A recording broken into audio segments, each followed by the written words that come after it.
Le Seigneur, nous vous saluons au nom du Seigneur Jésus-Christ, notre grand roi, notre Seigneur, notre Dieu, celui qui nous a sauvés.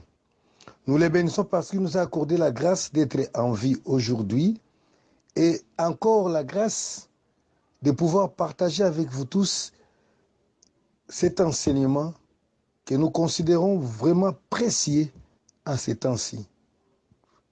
Le message d'aujourd'hui, nous l'avons intitulé « Le patriotisme est-il chrétien ?» ou encore nous pouvons simplement dire « Un chrétien peut-il être patriote ?» Bien-aimés, les enjeux du temps de la fin exigent aux chrétiens une grande prudence et surtout face aux vagues de nouvelles doctrines qui envahissent le monde aujourd'hui. Vous remarquerez dans la Bible que lorsque le Seigneur nous parle du temps de la fin, des événements du temps de la fin, le dernier conseil que le Seigneur nous donne, c'est toujours de veiller et de prier. Donc il y a des choses importantes que les chrétiens doivent faire à ces temps-ci. Il faut toujours veiller et prier. Et à ce qui concerne la veille, donc veiller, c'est par rapport au discernement des esprits, par rapport à l'analyse de la parole de Dieu, pour pouvoir comprendre la fausse doctrine, car c'est très important. Bien aimé, je vous dis une chose, que les doctrines nouvelles, les doctrines étrangères qui inondent l'Église aujourd'hui ne viennent pas de Dieu. Et le Seigneur nous demande de faire très attention face à toutes ces choses-là. Nous lisons dans les livres de Hébreux, Hébreux chapitre 13, au verset, Hébreux chapitre 13, verset 8 et 9. C'est un verset que nous aimons citer, nous les évangéliques, nous les pentecôtistes. Surtout quand on a une campagne d'évangélisation en vie, parfois c'est les versets que nous utilisons. Mais malheureusement, on ne se donne pas le temps de lire tout à fond. Nous allons lire les versets Hébreux chapitre 13, versets 8 et 9. La Bible dit ceci. Jésus-Christ est le même hier, aujourd'hui et éternellement. Verset 9. Ne vous laissez pas entraîner par des doctrines diverses et étrangères, car il est bon que le cœur soit affermi par la grâce et non par des aliments qui ont servi de rien à ceux qui s'y sont attachés. Alléluia. Que le Seigneur soit glorifié. Jésus-Christ est le même, hier, aujourd'hui et éternellement. Et la Bible continue pour nous dire que ne vous laissez pas entraîner par des doctrines diverses et étrangères. Donc il y a plusieurs doctrines qui viennent de l'étranger, donc qui ne viennent pas de Dieu. Il y a plusieurs doctrines diverses, plusieurs façons, plusieurs choses. Alors que la Bible nous enseigne que tous, nous avons un seul Dieu, nous avons un seul Seigneur, nous avons une seule foi, nous avons une seule espérance. Ça, c'est Éphésiens chapitre 4, versets 1 à 6. Comment se fait-il que des gens qui ont un seul Dieu, un seul Seigneur, une seule foi, une seule espérance, l'espérance de l'Église, l'espérance des chrétiens, c'est le ciel. Alléluia. Mais comment se fait-il qu'il y ait des doctrines, une multiplicité de doctrines? Bien aimé, je vous dis une chose, il est bon que l'Église reste dans la saine doctrine. Et la saine doctrine, c'est la pratique de la parole de Jésus-Christ du début à la fin de la Bible, donc de la Genèse à Apocalypse. Ce n'est pas ajouter certaines choses au nom d'une quelconque révélation, ce n'est pas de retrancher certaines choses au nom d'une quelconque révélation, mais c'est respecter la parole du Seigneur telle qu'elle est écrite, et si révélation il y en a, tout cela doit être en conformité avec la parole du Seigneur Jésus-Christ. Bien-aimés, je vous dis une chose, la fausse doctrine ne vient pas tambour battant. Elle ne vient pas vous dire que voilà, nous sommes la fausse doctrine, ce que je vous enseigne là, ce n'est pas une bonne doctrine. Non, la fausse doctrine entre de façon sournoise dans l'Église. Et la fausse doctrine, c'est quoi? C'est souvent la nouvelle tendance. Et aujourd'hui, il y a beaucoup de choses qui se passent que les chrétiens ne peuvent pas expliquer dans l'Église.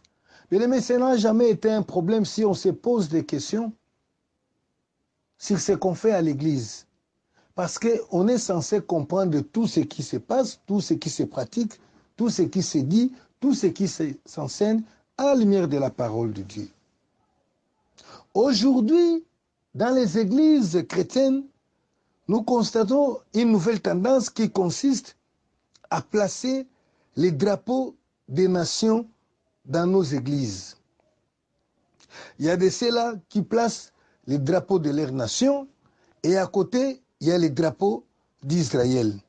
Il y en a d'autres qui placent les drapeaux de leur nation et les drapeaux des États-Unis, de la Grande-Bretagne, de la France, je ne sais pas moi quoi. Je me demande, mais d'où vient que cette pratique est entrée dans l'Église, mais les gens de l'Église l'ont approuvé sans pouvoir se demander si cela vient de Dieu ou vient de l'homme. Qu'est-ce que signifie d'abord étaler les drapeaux de son pays dans l'Église? Il faut que les chrétiens se demandent pourquoi et quel est l'essence de cela, quelle est la signification de pouvoir étaler les drapeaux dans l'Église du Seigneur. D'abord, il faut que nous comprenions nous-mêmes, les drapeaux c'est quoi? Les drapeaux c'est une étoffe portant les couleurs et les emblèmes d'une nation. Et il est là pour servir des signes de ralliement. Donc les drapeaux, c'est un drap sur lequel on a imprimé les couleurs et les emblèmes qui représentent une nation, un pays, mais qui a pour objectif de servir des signes de ralliement. C'est-à-dire les signes qu'on a adhéré aux idéaux ou bien on a fait allégeance aux idéaux de cette nation-là. Parce que chaque nation a ses valeurs qu'elle prône. Chaque nation a ses idéaux. Alors, poser les drapeaux d'une nation signifie se mettre sous l'autorité de cette nation-là. Vous voyez, quand il y a guerre et qu'une nation vient à vaincre une autre, qu'est-ce qui se passe souvent?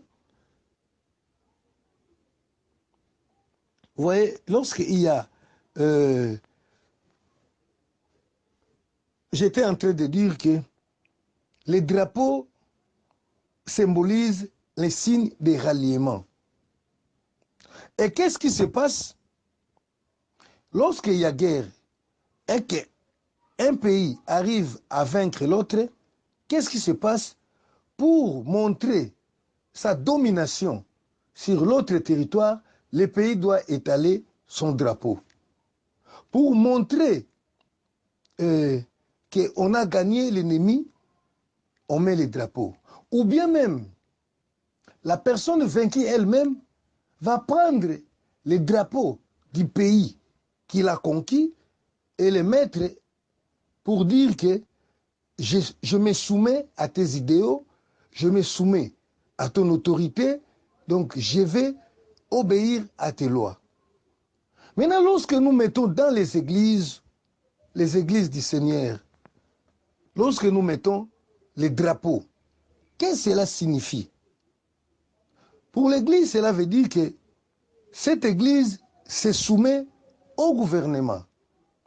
Peut-être vous pensez que ce n'est pas mauvais, vous dites que ce n'est pas mauvais, mais je sais que l'église est une entité qui a aussi son chef. La Bible déclare, le chef de l'église, c'est Jésus-Christ. L'église qui pose les drapeaux d'une nation au sein de sa salle de culte ou de prière, fait allégeance aux idéaux et aux lois de ces pays-là. C'est ce que nous vivons, bien aimés. Par exemple, quand je mets les drapeaux de la France, la nation française, dans l'église, cela veut dire que je suis en conformité avec les lois de la France.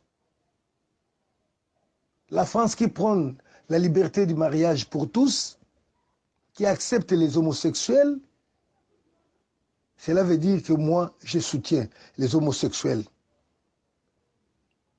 Les drapeaux, ce sont les drapeaux ou les emblèmes du pays sont significatifs. Mais seuls les promoteurs en connaissent la vraie signification. C'est ce qu'ignorent les chrétiens. Nous ne savons pas que les drapeaux que nous posons dans l'église a une signification. Bien aimé, toute personne qui fait un logo pour représenter soit son entreprise ou sa communauté, c'est cette personne-là qui connaît pourquoi il a mis ces signes-là. Il sait la signification. Mais parfois, nous nous allions aux significations qui ont des sources occultes, des sources sataniques, mais tout simplement parce que la ville, le pays comme la France est propre, parce que nous estimons que notre pays n'est pas digne, ou bien parce que nous pensons que notre pays est digne, alors que nous ne savons pas que les gens qui nous dirigent ont fait allégeance au diable, et les emblèmes parfois qu'ils portent représentent la puissance ou la domination satanique. À titre d'exemple, il y a eu des années ici chez nous, au Congo, à la République démocratique du Congo, puisque c'est de là que je suis en train de donner ce message, il y a eu un moment où nous avions un drapeau qui avait comme symbole une torche, un flambeau avec la flamme allumée. On nous disait publiquement que les flambeaux-là signifiaient la lumière qui éclaire le pays, mais après quelques années, on nous apprendra que les flambeaux-là étaient un signe donné par des sirènes que les chefs étaient allés consulter pour dominer le pays, et que les flambeaux-là, c'est les flambeaux qui a brûlé le pays, des histoires comme ça. Mais vous, là, qui mettez encore les drapeaux dans votre vie, est-ce que vous connaissez la vraie signification de vos drapeaux-là? Même si on vous dit que la couleur bleue signifie les eaux, qui te dit qu'en réalité c'est ça? Non, ce sont les concepteurs qui maîtrisent la réalité de ces choses-là. Et comme quand nous parlons des sciences occultes, comprenez tout simplement, cela veut dire que c'est une connaissance qui est cachée. Les sciences occultes ne peuvent pas venir vous montrer des choses cachées ouvertement comme ça. Il n'y a que le Seigneur qui ne cache rien, le Seigneur qui nous dit qu'il n'y a rien de caché qui ne restera caché. Ce que je vous ai dit en secret, dites-le sur les toits. C'est ça la pensée du Seigneur, mais ce n'est pas la pensée du diable. Le diable s'est caché pour assujettir, pour mentir le peuple de Dieu. Donc, les drapeaux, en fait, c'est quoi? C'est aussi un symbole du patriotisme. Ça signifie l'attachement à la nation. C'est la raison pour laquelle vous voyez des athlètes d'aujourd'hui, les sportifs, lorsqu'il y a parfois une compétition et qu'il sort vainqueur, parfois il se couvre du drapeau de son pays pour montrer son attachement, son patriotisme, qu'il travaille pour l'intérêt de son pays. C'est de là que nous devons nous demander si le patriotisme est-il vraiment chrétien. Est-ce qu'un chrétien peut-il être patriote? Mais le patriotisme signifie l'amour de la patrie. Donc c'est le désir et la volonté de se dévouer et de se sacrifier pour défendre cette patrie. La patrie à laquelle on appartient. Et la patrie, c'est quoi? C'est la communauté sociale et politique à laquelle appartient à laquelle appartient un peuple. C'est donc la communauté organisée socialement et politiquement. C'est ça la patrie. Mais la patrie doit avoir quand même une terre pour être connue aussi comme patrie. Donc la personne qui est liée à la patrie est aussi liée à la terre, à sa terre. Ça va de pair, c'est comme ça. On ne va pas changer ça aujourd'hui. La patrie peut aussi être considérée ou signifier la nation. Nous avons dit que la patrie, c'est la communauté sociale et politique à laquelle appartient un peuple. Donc, c'est un pays où les peuples là aussi habitent. Mais la nation, c'est aussi la communauté organisée politiquement qui est établie sur un territoire. Donc, parler de la patrie et parler de la nation revient à parler presque de la même chose. La patrie. Maintenant, nous vivons tous dans des nations. Personne ne vit dans les néants ou dans les vides. Le monde a été organisé de sorte que là où on est, on se retrouve dans une communauté organisée politiquement, socialement, et cette communauté est une nation ou une patrie. Mais quelle est la pensée de Dieu au sujet de la patrie? Est-ce que le Seigneur reconnaît la nation ou la patrie? Oui, le Seigneur reconnaît l'existence des nations du monde, dont il est aussi le créateur.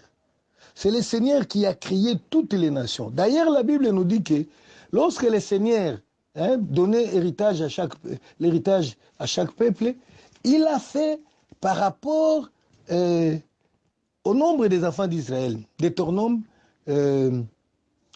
chapitre 32, versets 8 et 9. La Bible dit ceci. Quand le Très-Haut donna un héritage aux enfants, un héritage aux nations, je lis Deutéronome chapitre 32, versets 8 et 9. Quand l'Éternel, le Très-Haut, donna un héritage aux nations, quand il sépara les enfants des hommes, il fixa les limites des peuples d'après le nombre des enfants d'Israël. Par la portion, car la portion de l'Éternel, c'est son peuple. Jacob est la part de son héritage. Donc le Seigneur Dieu qui a créé les hommes, qui a fait que les hommes ici, d'un seul homme, Adam, puissent occuper la terre, il les a, il a divisé, il a partagé ces terres, il a partagé le peuple, chacun dans une nation. Et la Bible nous dit que lorsque le Seigneur l'a fait, il l'a fait en rapport, par rapport, en référence au nombre des enfants d'Israël. Il s'agit bien de cet Israël terrestre qui se trouve là, au Moyen-Orient. Retenez bien cette histoire. Le Seigneur n'a pas partagé le monde par rapport au Congo, par rapport à l'Amérique ou par rapport à la France, mais par rapport à Israël, aux enfants d'Israël. Nous y reviendrons. Je sais pourquoi je l'ai dit. Dieu, pour lui, lui qui a créé tous les peuples et qui a donné à chacun son héritage comme nation, avait promis aussi qu'il bénira toutes les nations-là. C'est pour dire que quand bien même le Seigneur a choisi Israël comme étant sa nation, mais nous savons que le Seigneur n'a pas non plus abandonné les autres nations du monde.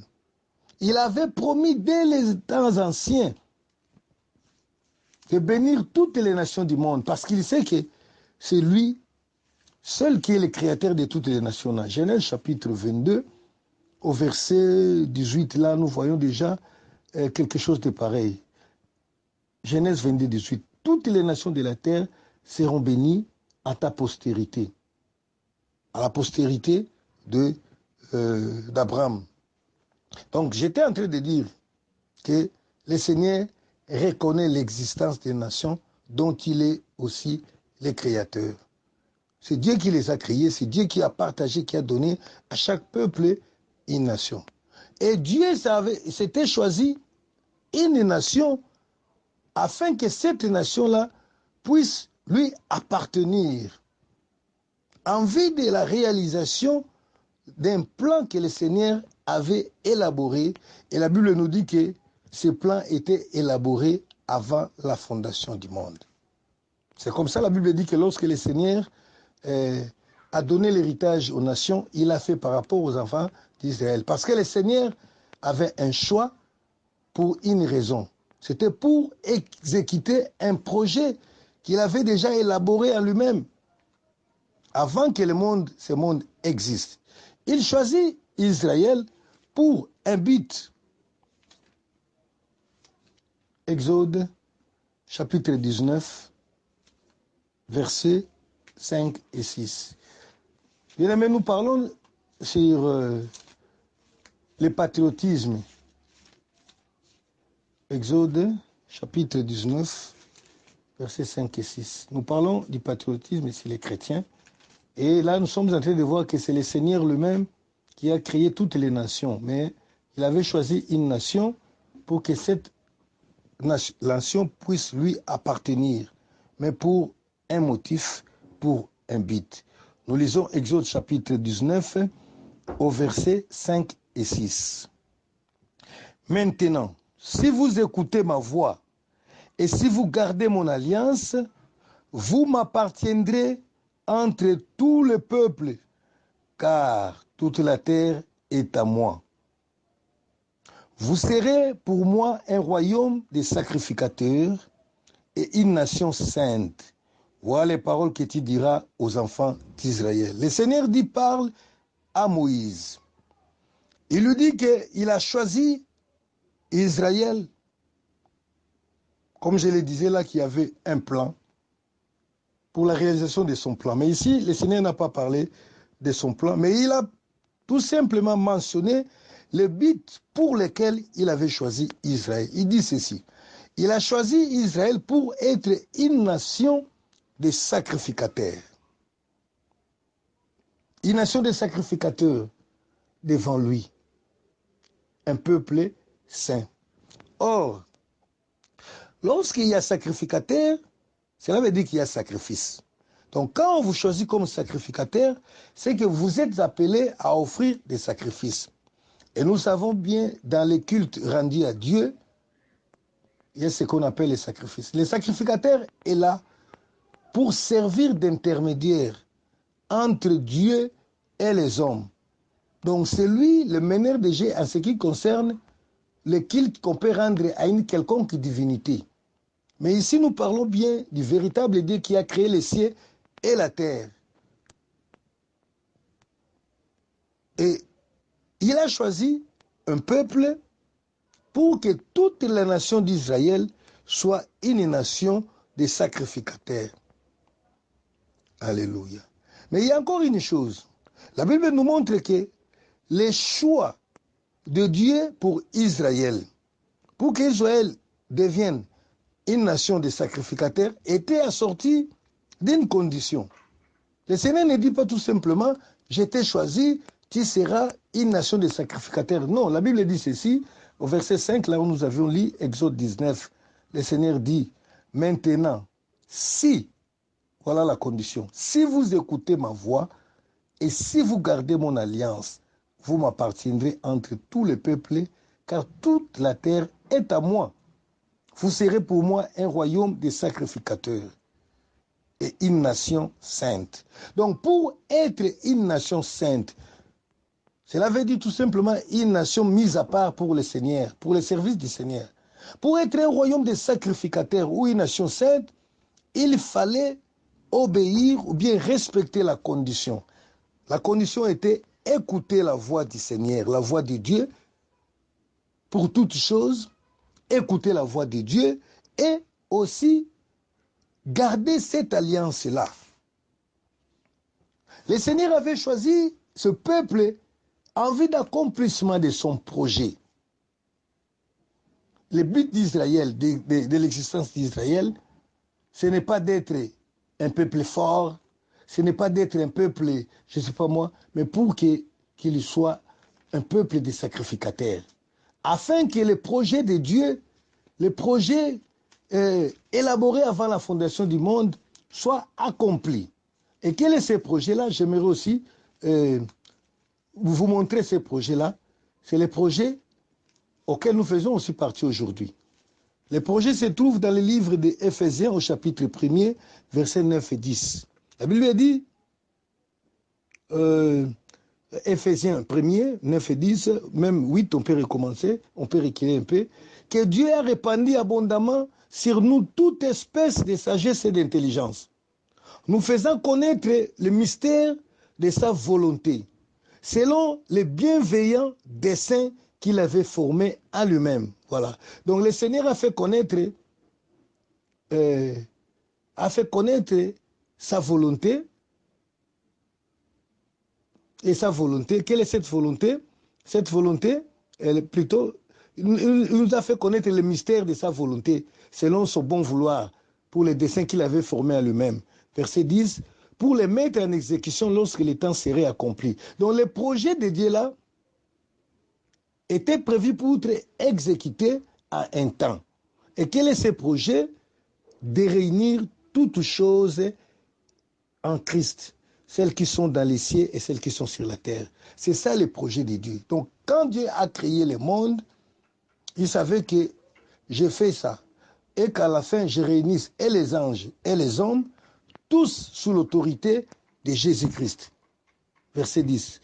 Pour les mettre en exécution lorsque le temps serait accompli, de réunir toutes choses en Christ, celles qui sont dans les cieux et celles qui sont sur la terre. C'est ça le projet de Dieu.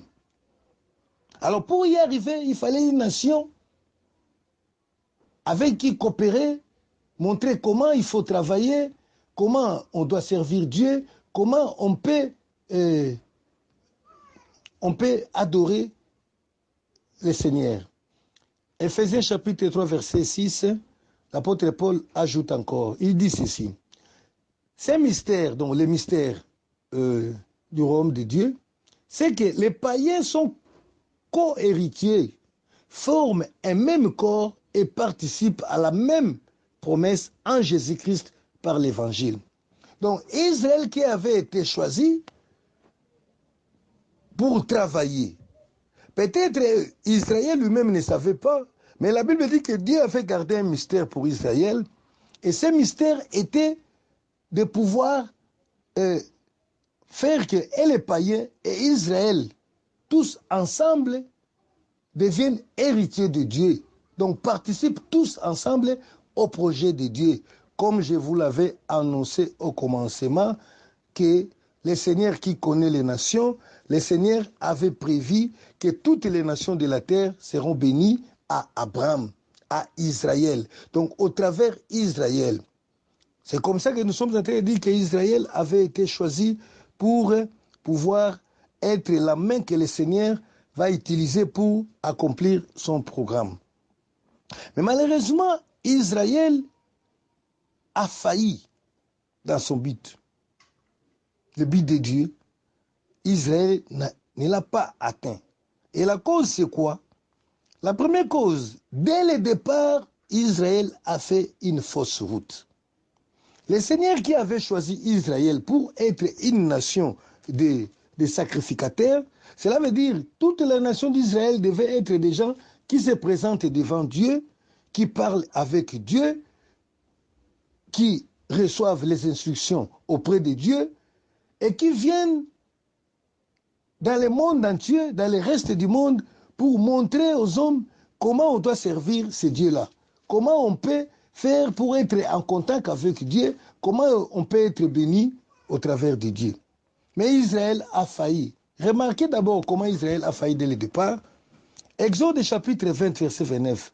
Lorsque Dieu a rencontré pour la première fois Israël sur la montagne de Sinaï, parce qu'il était question de traiter alliance avec eux, une alliance qui fera des sacrificateurs, un royaume de sacrificateurs, une nation de sacrificateurs, un pays de sacrificateurs, une patrie de sacrificateurs. Il était question que le Seigneur fasse alliance avec eux. Et ce jour-là, le Seigneur a voulu rencontrer de façon personnelle chaque peuple, chaque sacrificateur à devenir, qui était Israël. Alors le Seigneur, ce jour-là, a dit à Israël de se préparer. Malheureusement, Israël ne s'était pas bien préparé. J'ai lu Exode chapitre 20, verset 19. Israël, donc, il dit à Moïse, parle-nous toi-même et nous écouterons. Mais que Dieu ne nous parle point de peur que nous ne mourions. Le Seigneur a parlé, la Bible dit que ce jour-là, il y avait des grands tremblements. Imaginez-vous la montagne qui tremble. La Bible dit que ce jour-là, il y avait la fumée qui sortait de la montagne. Il y avait les tonnerres et le peuple avait peur. Et enfin, le peuple a suggéré bon de proposer à Dieu une autre façon de faire. Il dit à Moïse, non, toi tu écoutes, hein, nous allons tout simplement obéir. Deutéronome chapitre 5, versets 23 à 28, je lis rapidement. La Bible dit ceci, 23 à 28. Lorsque vous eûtes entendu la voix du Dieu du milieu des ténèbres, et tandis que la montagne était tout en feu, vos chefs de tribus et vos anciens s'approchèrent tous de moi. Et vous dites, voici l'Éternel notre Dieu nous a montré sa gloire et sa grandeur. Et nous avons entendu sa voix du milieu du feu. Aujourd'hui, nous avons vu que Dieu a parlé à des hommes et qu'ils sont demeurés vivants. Et maintenant, écoute un peu la contradiction. Les peuples d'Israël disent qu'ils ont vu Dieu dans sa grandeur et ils ne sont pas morts. Et ils comprennent qu'ils ont entendu Dieu parler du milieu du feu. C'était sur la montagne de Sinaï. Mais ils ont compris que l'homme peut voir Dieu et sans mourir. Verset 25, il continue. Et maintenant, c'est ça la contradiction encore. Et maintenant, pourquoi mourrons-nous?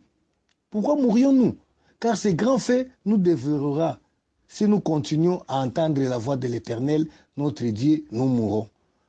Des gens qui disent que nous avons compris aujourd'hui qu'un homme peut parler avec Dieu et ne pas mourir, mais après, au même moment, ils disent non, non, non, nous craignons. Si nous continuons, nous risquons de mourir un jour. Verset 26. Quel est l'homme, en effet, qui ait jamais entendu, comme nous, la voix du Dieu vivant, parlant du milieu du feu, et qui soit demeuré vivant? Approche-toi et écoute tout ce que dira l'Éternel. Voilà maintenant ce qu'il dit à Moïse. Toi, approche-toi et écoute tout ce que dira l'Éternel, notre Dieu. Tu nous rapporteras toi-même. Tout ce que te dira l'Éternel, notre Dieu, nous l'écouterons et nous le ferons. Et l'Éternel entendit les paroles que vous m'adressâtes. Et l'Éternel me dit, j'ai entendu les paroles que ce peuple t'a adressées. Tout ce qu'ils ont dit est bien. Alléluia. Voilà comment Israël a commencé. Donc, la nation Israël a commencé déjà avec faillite, mais ils ne l'avaient pas compris.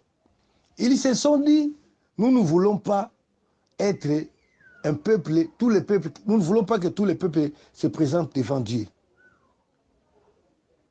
Nous voulons que Moïse, toi, tu écoutes Dieu, et nous allons t'écouter et t'obéir. Parce que la façon dont nous avons entendu Dieu, ah non, non, c'est trop épouvantable pour nous. Ils n'étaient pas morts, mais ils craignent quand même de mourir un jour. Et voilà pourquoi Israël s'est désintéressé de ce royaume qui devait faire de lui, de toute la nation, le royaume des sacrificateurs. Et Dieu dit à Moïse, j'ai entendu, j'ai accepté. Et c'est comme ça que le Seigneur a établi une sacrificature distinguée. Alors que la sacrificature devait être générale pour tous les peuples, le Seigneur a choisi maintenant une tribu qui devrait se présenter devant lui pour écouter, pour le servir et maintenant pour venir parler à son peuple. C'était le souhait du peuple. Et c'est là que Israël a failli. Et cette histoire n'a pas plu à Dieu parce que le Seigneur qui a créé l'homme aime être avec l'homme. Dieu veut être avec l'homme. Voilà, l'homme refuse Dieu, l'homme recule, l'homme ne fait pas. Et c'est comme ça qu'Israël a failli dans son alliance. Et cela s'est matérialisé dans son inconstance. Israël a été inconstant dans l'alliance. Il a violé l'alliance à plusieurs fois. Et c'est comme ça que le Seigneur a décidé de détruire, de rompre cette alliance pour en créer une nouvelle alliance. Et la nouvelle alliance qui devait être créée C'est dans cette nouvelle alliance où le Seigneur a prévu de faire participer toute la nation, où le Seigneur a fait que toute la nation puisse aussi participer dans cette alliance-là, la nouvelle alliance.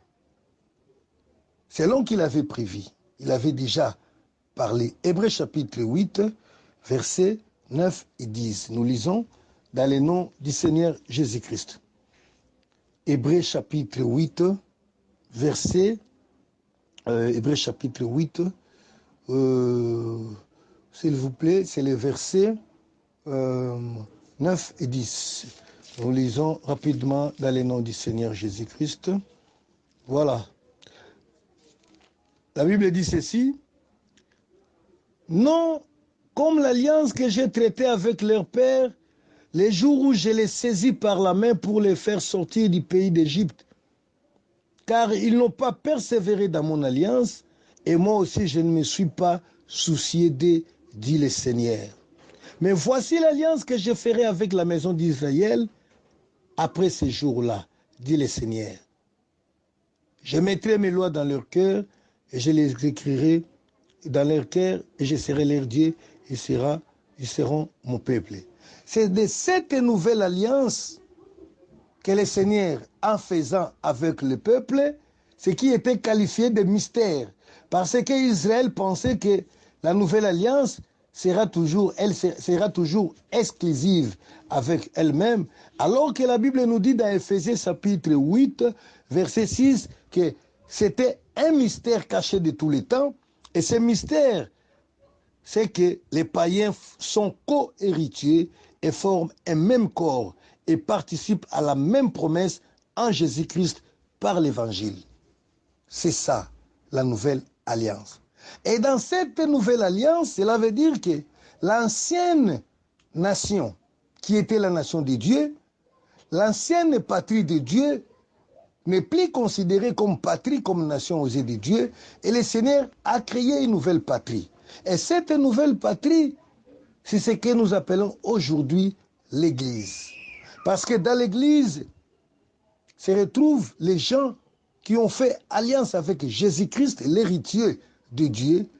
Parce que dans l'Église se retrouvent tous ceux qui ont cru en Jésus-Christ, que ce soit les Israélites selon la chair, que ce soit les Congolais, que ce soit les Rwandais, que ce soit les Angolais, les Français, les Chinois.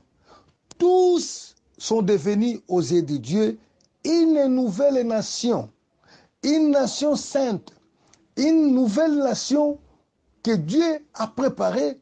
Et la Bible dit qu'il a promis de faire de cette nouvelle nation une nation de sacrificateurs. Apocalypse chapitre 5, c'est pour dire que parce que la première nation des sacrificateurs avait failli, il lui faut une nouvelle nation. Apocalypse chapitre 5, versets 9 et 10. La Bible dit ceci. Et il chantait un cantique nouveau en disant, tu es digne de prendre le livre et d'en ouvrir les sceaux, car tu as été immolé et tu as racheté pour Dieu par ton sang les hommes de toutes les tribus, de toutes les langues, de tout peuple et de toutes nations. Voilà, il a racheté pour Dieu les peuples de toutes les tribus, de toutes langues, de toutes nations. Et tu as fait voilà, la constitution d'une nouvelle nation. Il a fait tu as fait un royaume et des sacrificateurs pour notre Dieu. Et ils régneront sur la terre. Voilà une nation. Donc la Bible était en train de nous dire que le Dieu qui avait créé toutes les nations avait choisi une des nations créées par lui, Israël. Israël a échoué, mais il a plu à Dieu de pouvoir recréer une nation. Et la nation créée, ce n'est plus la nation d'Israël, mais la nation qui englobe en son sein les Égyptiens, qui englobe en son sein les Irakiens, qui englobe en son sein les Chinois, les Philippiens, les Cubains, les Congolais. Alléluia. Le Dieu qui est grand. 1 Pierre chapitre 2 nous confirme ce dire avec beaucoup de précision Et là, il nous montre même les rôles que le Seigneur attend de nous. 1 Pierre chapitre 2, 1 Pierre chapitre 2, verset 5 et verset 9. Je lis au nom du Seigneur Jésus-Christ. Et vous-même, comme des pierres vivantes, édifiez-vous pour former une nation spirituelle, un saint sacerdoce, afin d'offrir des victimes spirituelles agréables à Dieu par Jésus-Christ. Écoutez bien, on parle de l'Église. On parle de l'Église, l'apôtre Pierre parle de l'Église qui a été bâtie sur Jésus-Christ, Jésus-Christ comme la pierre angulaire. Et la Bible dit que nous autres, nous sommes comme des pierres vivantes et nous devons nous édifier pour former une maison spirituelle, un saint sacerdoce. Voilà, nous revenons toujours dans cette histoire de sacrificature qui avait été accordée à Israël ancien. Nous sommes devenus un saint sacerdoce. Pour quelle raison? Comme je le disais tantôt là, quand il y a sacrificateur, il faut qu'il y ait des sacrifices. Et la Bible dit, je continue là, un saint sacerdoce afin d'offrir des victimes spirituelles agréables à Dieu par Jésus-Christ. Nous avons déjà des victimes à offrir. Et la Bible appelle ça des victimes spirituelles. Nous avons des victimes à offrir à Dieu. Ce ne sont pas les animaux comme Israël de la chair, Israël de la terre, mais ça devient maintenant des offrandes spirituelles.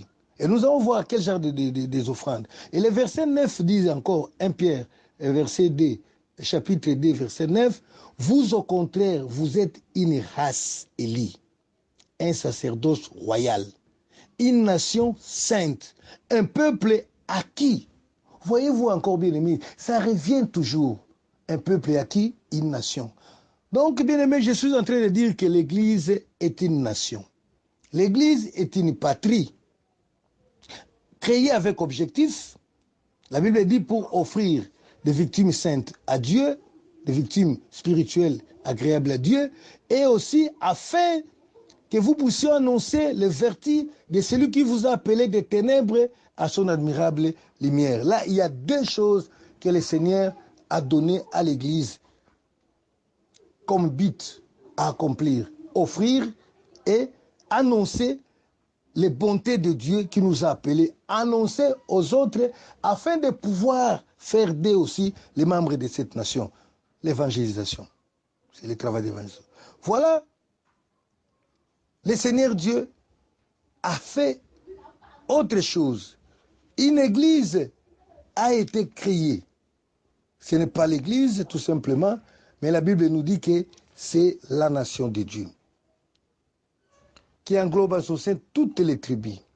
Et si vous voulez comprendre quels sont les sacrifices que l'église est appelée à sacrifier, la Bible nous dit que l'église a des sacrifices. Romains 12, 1. La Bible dit que offrez vos corps comme sacrifice, vos corps comme sacrifice vivant, agréable à Dieu. Donc notre vie est déjà un sacrifice. Quand on parle du corps, cela veut dire que le corps, l'esprit et l'âme et la chair vivent pour le Seigneur. Il n'est pas question de se faire tuer pour être un sacrifice, parce que la Bible dit un sacrifice vivant. Vous voyez, donc vous ne mourrez pas, mais vous vivrez en sacrifice pour le Seigneur. J'ai lis Romains 12, 1. Voilà, Romains 12, 1. Je vous exhorte donc, frères, par les compassions de Dieu, à offrir vos corps comme un sacrifice vivant, saint, agréable à Dieu. Ce qui sera de votre part un culte raisonnable. Le culte du sacrificateur. Le premier sacrifice, c'est toi-même, c'est ta vie, la vie de sainteté. Sainteté du dedans, sainteté de l'extérieur. Oh, le Seigneur ne regarde pas les corps. Le Seigneur demande les corps comme sacrifice. Ce n'est pas un corps modifié. Ce n'est pas un corps détruit. C'est un corps naturel, tel que Dieu l'a créé. Pas un corps qui s'habille indécemment, mais un corps pire, qui n'a pas été falsifié. Une femme qui ne porte pas de mèches, une femme qui ne met pas de maquillage, qui n'ajoute pas de choses qui modifient la nature de Dieu. il offre son corps. Une personne qui vit dans la vérité, qui ne vit pas dans les mensonges, pas dans l'impudicité, pas dans des vols, qui ne vit pas dans la fraude, dans les querelles, dans les bagarres. C'est ça les sacrifices. Et le deuxième sacrifice, c'est Hébreux chapitre 13 qui nous le montre, 15. Hébreux 13, 15 et 16. La Bible dit quoi? Ce sont les sacrifices pour l'Église. Si autrefois on a sacrifié tout simplement les animaux, mais nos sacrifices, selon que la Bible le dit, sont des sacrifices spirituels. Mais la Bible a pris soin de nous montrer quelques exemples de ces sacrifices spirituels-là. Hébreux 13, 15. Je viens de parler tout d'abord du corps, du sacrificateur lui-même. Et ensuite, la Bible dit ceci, Hébreux 13, 15 et 16. Par lui, offrons sans cesse à Dieu un sacrifice de louange, c'est-à-dire les fruits des lèvres qui confessent son nom. Les fruits de nos lèvres. Les prières, les adorations, les louanges qui sortent de nos bouches, ce sont des sacrifices spirituels que Dieu agrée. Voilà pourquoi il faut d'abord être saint des corps, d'esprit et d'âme pour pouvoir sortir aussi un sacrifice d'adoration, de louange saint que le Seigneur va agréer. Verset 16, on ajoute « Et n'oubliez pas la bienfaisance et la libéralité, car c'est à de tels sacrifices que Dieu prend plaisir. » Voilà encore. Il y a des sacrifices de libéralité et de bienfaisance. On ne fait pas simplement le temps de prier, d'adorer Dieu. On doit aussi donner de l'argent, donner pour soutenir l'œuvre de Dieu, parce que nous avons aussi pour mission d'annoncer les vertus de Dieu, donc annoncer l'évangile, annoncer la bonté de Dieu qui sauve. Alors pour cela, il faut aussi des moyens. Voilà pourquoi le Seigneur a prévu ce que nous appelons la libéralité. Nous ne voulons pas parler beaucoup là-dessus, mais quand on parle de donner avec le Seigneur, il y a toujours un principe de la libéralité, de la liberté. Quand on parle de la liberté, cela veut dire de donner avec liberté. Non pas en disant qu'il y a $100, ça ce n'est plus la liberté. La liberté donne à chacun le temps de donner selon qu'il a résolu dans son cœur. Le Seigneur accordera grâce. Un jour on en parlera. Et on parle ici, on a parlé aussi de l'aumône, de bienfaisance. Bienfaisance, c'est l'aumône. Soutenir les pauvres, les indigents. C'est comme ça que le Seigneur dit, c'est comme ça que la Bible dit que la vraie religion, c'est s'abstenir de suivre du monde et aussi de soutenir les pauvres. Alléluia. Donc nous avons déjà une nation et nous sommes une nation sainte, une nation des sacrificateurs. Bien-aimés, et la Bible a promis que nous régnerons avec lui. Lisez bien Apocalypse 5, verset 10, le dernier verset là. Il a fait de nous un royaume et des sacrificateurs pour Dieu et qui nous régnerons avec lui sur la terre. Il y a la promesse du règne. Je sais pourquoi je l'ai dit. Parce qu'il y a des gens qui règnent déjà avant le Seigneur. Il y a la promesse du règne. Nous régnerons, donc nous dirigerons, nous gouvernerons avec lui sur la terre. Donc le chrétien a déjà une patrie. Et la patrie du chrétien est céleste. Bien-aimé, un chrétien peut-il être patriotique alors qu'on a déjà une patrie? Si on doit être patriote, on est patriote dans la nation. Et la nation là, c'est la nation chrétienne, c'est l'Église.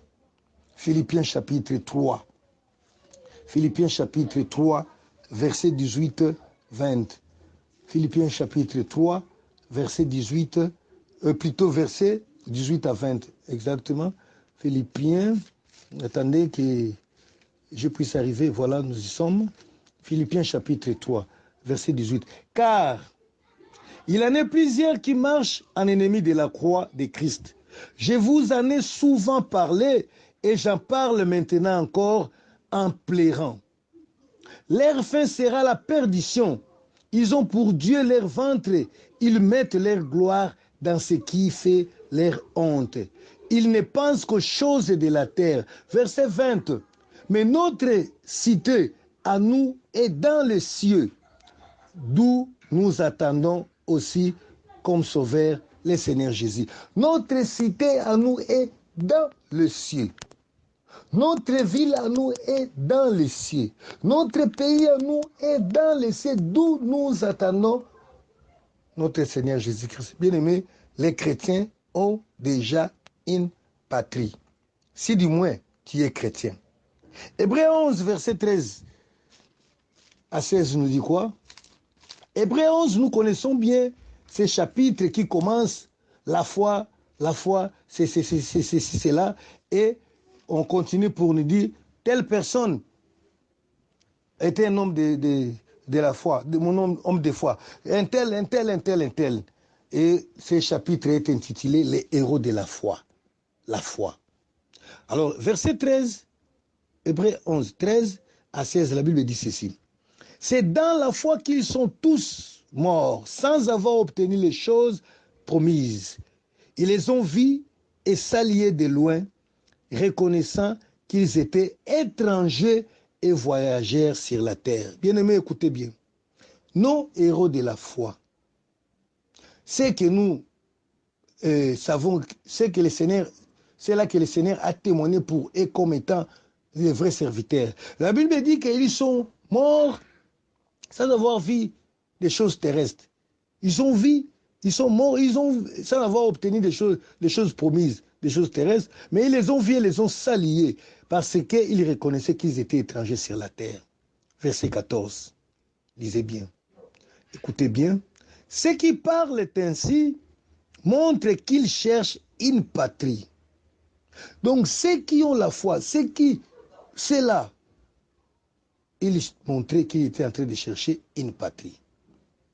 Verset 15. S'ils avaient envie, celle d'où ils étaient sortis, ils auraient eu le temps d'y retourner. Voilà. Donc, tous ces gens-là qui ont crié en Jésus-Christ, là c'est le livre des Hébreux, nous sommes dans le Nouveau Testament. Tous ces gens qui croient en Jésus-Christ sortent de leur ancienne patrie. Voilà pourquoi la Bible dit que ceux-là, ils sont morts dans la foi parce qu'ils savaient qu'ils étaient étrangers. Et ils disent ici parce qu'ils montrent qu'ils sont en train de chercher une patrie. Bien aimé, j'aimerais que tu lises ça. Je sais que cette histoire va blesser beaucoup de gens. Parce que nous avons toujours tendance à avoir un sang patriotique terrestre. Ça va blesser beaucoup de gens. Mais la Bible dit ceci. Tous ces gens-là qui sont morts sans avoir obtenu les promesses, ils savaient qu'ils étaient étrangers sur la terre. Et verset 14, ceux qui parlent ainsi montrent qu'ils cherchaient une patrie. Ils étaient en train de chercher une patrie. Et il dit que s'ils avaient envie, celle d'où ils étaient sortis, ils auraient eu le temps d'y rentrer.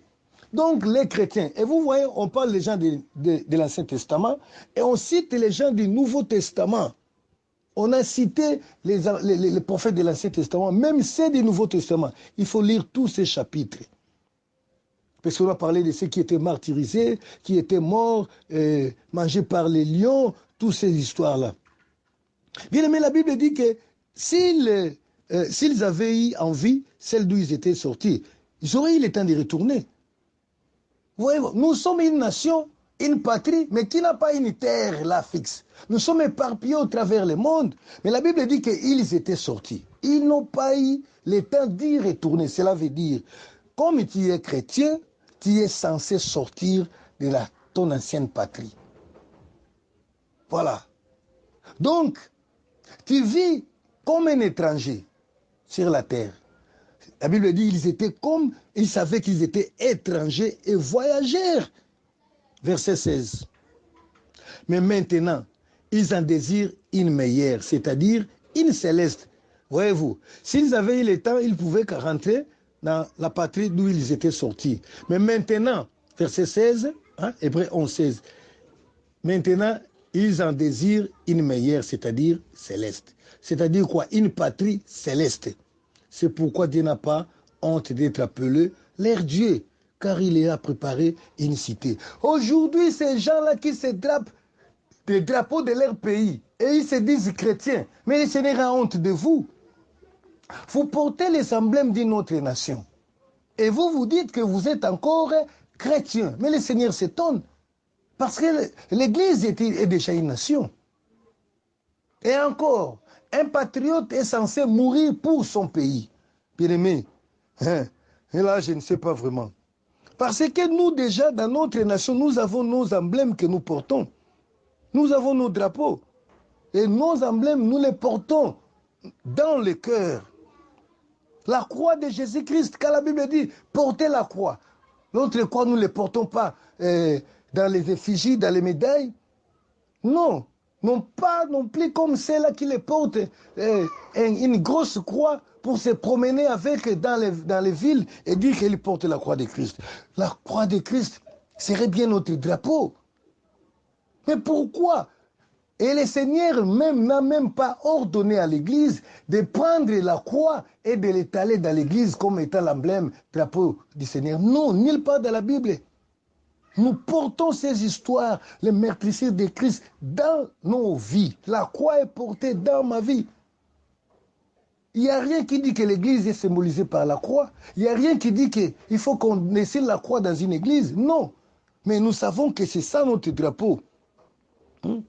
Et la Bible dit que nous attendons régner avec Christ. Vous savez, notre roi, lorsqu'il était sur la terre ici, dans Jean 6, 15, la Bible dit que quand ils ont vu les miracles, ils se sont dit, oh non, non, voilà, c'est de l'homme qu'il faut pour pouvoir aider notre nation. Ils sont venus pour pouvoir s'imposer et installer Jésus-Christ comme étant le roi. Jean 6, 15. Jésus a fui.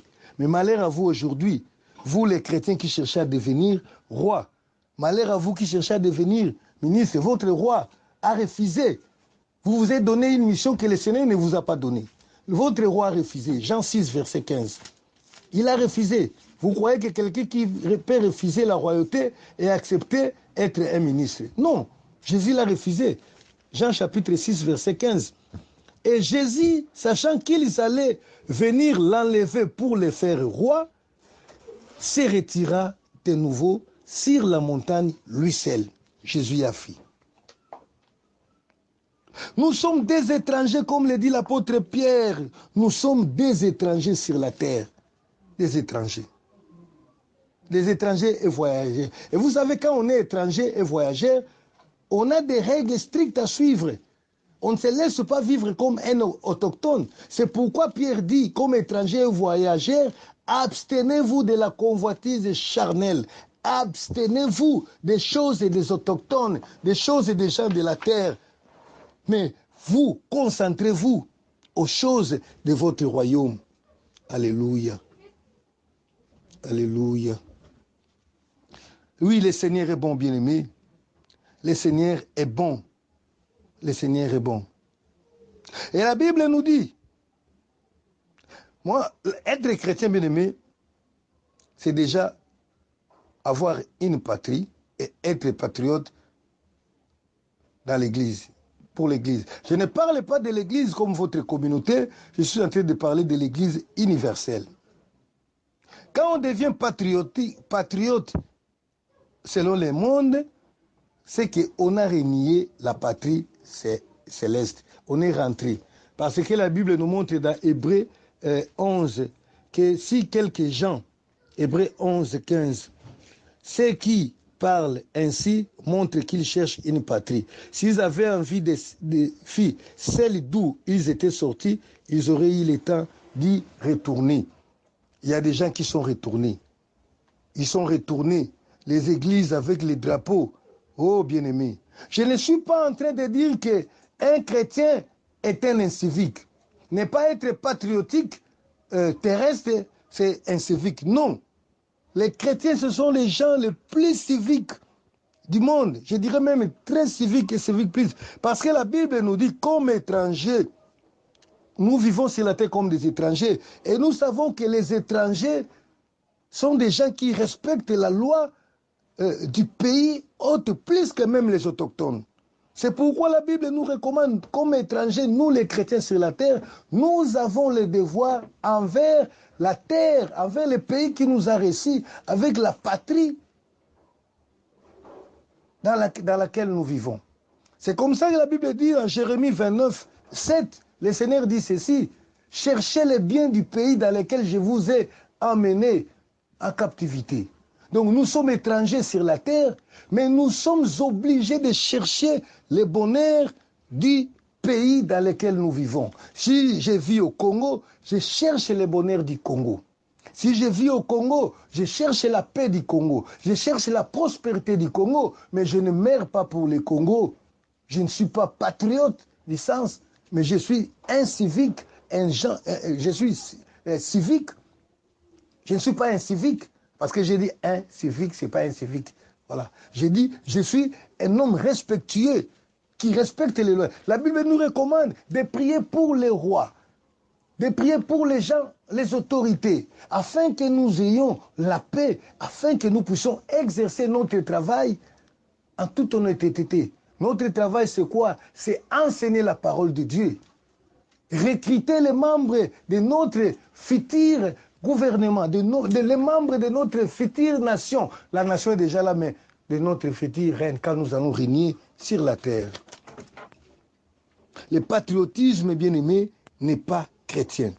Les étrangers, je disais, respectent plus les lois du pays d'accueil. Ils participent même au développement de ce pays-là. Mais ils s'abstiennent de la gestion politique du pays. Les étrangers ne se mêlent pas de la politique de leur pays hôte, de leur pays d'accueil. Non! Parfois, ils peuvent voter. Nous pouvons voter, mais nous ne pouvons pas chercher à devenir roi. Je viens en Belgique et après quelques années, je commence à me bousculer pour devenir roi. Même un petit Belge là va me tuer. C'est pourquoi vous exposez aux démons. Parce que vous cherchez leurs choses, les choses du monde et de la terre. Les chrétiens ne meurent pas pour la patrie terrestre. À chaque peuple, à chaque patrie, c'est martyr. Les chrétiens ne peuvent pas mourir pour la patrie céleste. Si un chrétien va mourir, il va mourir pour son Seigneur, Jésus-Christ. Alléluia. Bien-aimés, nous devons continuer, mais aujourd'hui, nous sommes obligés de nous arrêter ici. C'est très important ce que nous sommes en train de dire. Je sais que, étant congolais, quand je dis que je ne suis pas patriote, je parais comme l'ennemi de la nation. Non, bien-aimé. Mais je sais que vous allez me prendre comme un ennemi parce que je suis étranger. Je ne suis pas de votre nation. Je suis un étranger. Je vis chez vous. Je respecte vos lois. Mais je suis un étranger. C'est pourquoi je ne participe pas à la politique de votre pays. Et à cela, ça arrange certaines personnes, se disent, voilà, parce que nous voulons régner. Mais quand je refuse autre chose, vous allez dire que non. Non. Bien-aimés, ceux qui portent les drapeaux dans les églises, ils sont soit dans l'occultisme, soit ils ne comprennent pas ce qu'ils font. Et ils le font tout simplement parce qu'il y a une mode, il y a une tendance. Cette année-ci, c'est l'année, je crois, de plusieurs pays africains, une soixantaine, plutôt, sont dans le 60e anniversaire. Et il y a encore un élan patriotique. Les gens commencent, oh bien-aimé, c'est pas mauvais. Mais nous, notre patrie, se trouve dans les ciels. Alléluia. Nous allons nous arrêter aujourd'hui ici. Et prochainement, nous allons continuer dans la deuxième partie qui s'intitule la déception du chrétien. Parce que on peut ne pas le dire, mais on est quand même déçu. La déception du chrétien. Que le Seigneur te bénisse, bien-aimé. L'Église du Seigneur reste sous sa bannière, sous sa croix, mais qui n'est pas une croix dessinée ou bien un bois, une croix faite en métal sur l'Église ou sur l'habit que tu portes.